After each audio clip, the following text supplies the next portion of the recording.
என்னென்ன படம் நடிக்கிறீங்க இப்போ? அக்கினி புத்திரன்னு ஒரு படம் பண்ணுறேன். புது ஹீரோ, புது கம்பெனி, அப்புறம் அஜித்குமார் கூட மச்சான் ரிச்சர்ட், ரிச்சர்ட். அவர் ஷாலினி தம்பி, அவர் கூட வந்து வள்ளுவன் ஒரு படம் பண்ணி ரிலீஸ் ஆகியிருக்கு. ரிலீஸ் ஆகிறதுக்கு இருக்கு. விஜய் சேதுபதி உங்களை மாதிரி அன்றைக்கி அந்த டைரக்டர் கூப்பிட்டு வடசவாங்க கம்பெனியில் ஒரு 4 டைலாக் சொன்னாங்க. அவரும் நானும் டிஸ்ட்ரிபியூட்டர், பட டிஸ்ட்ரிபியூட்டர். இன்னும் ஒரு டிஸ்ட்ரிபியூட்டர் ஏமாந்துக்கிட்டு இருப்பார் விஜய் சேதுபதி. நான் வந்து சொல்லுவேன், ஏன் நீ அவங்ககிட்டே கல்லா கட்டிக்கிட்டு இருக்க, அது நல்லது கிடையாது, நீ வேணால் வெயிட் பண்ணு, நான் 2 படம் ரெடி பண்ணியிருக்கேன், நீ ஒன்று டிஸ்ட்ரிபியூஷன் பண்ணு, நான் ஒன்று பண்ணுவேன், அவ்வளோதான். வீடியோ கேமரா எடுத்தாங்க, ஓகே நான் கூப்பிட்றேன்ட்டு சொல்லுவேன். ஜனவரிக்கு மேலே கூப்பிடுவாங்க. ஓ, விஜய் சேதுபதியோட புது படம். ஆமாம், அது நம்ம கன்ஃபார்ம் ஆகிடுச்சுன்னா ஷூட்டிங் போயிட்டோன்னா ஹிட்டு தான். மறுபடியும் ரீஎன்ட்ரி ஆகிடும். Super super. ஒரு மணிக்கு ஒரு தடவை வரும், 2வது தடவை, எனக்கு 4வது தடவை வரும். இல்லை, உங்களுக்கு 3 தடவை கேப் வந்ததுன்னு சொன்னீங்க.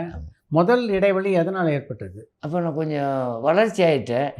கேரக்டருங்க அதுவும் இல்லாமல் இதுவும் இல்லாத ரோல் ஆகிடுச்சு. சின்ன பையனில் பெரிய ஆளும் இல்லை.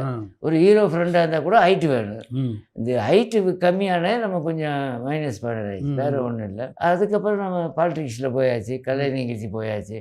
அதனால இப்போ இப்படி டல்லாக இருக்குது. இப்போ 2-3 படம் வந்ததுக்கப்புறம் என்னால் ஆகும். விசுவோட பணியாற்றியது எப்படி இருந்தது? சம்சாரம் சார் அவர் ஜாலியாக இருப்பார். கஜாவா யோ மேக்கப் பண்ணி அவருக்கு ஹீரோ வந்துட்டார். ஹீரோ ரகுவரை சேர்ந்தது கேரக்டர் நமக்குன்னு ஒரு தேர்ந்தெடுத்து கொடுத்தார். இதை யாருக்கும் கொடுத்துருக்கலாம். கரெக்ட். ஆனால் அவர் திருப்தியோட நம்ம நல்ல திருப்தியை கொடுத்தோம்.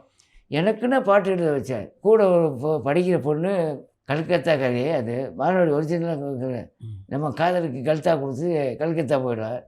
அப்போ வான வெள்ளை சின்ன புள்ள வளைக்க பார்க்குது, ஆகாயத்தில் ஊஞ்சல் கட்டி ஆட நினைக்குது, சிறகுன்னு முளைக்கு முன்னே பறக்குது பட்டாம்பூச்சின்னு ஒரு 4 வரி நமக்குன்னு எழுத சொல்லி அது ஹிட் ஆகிடுச்சு.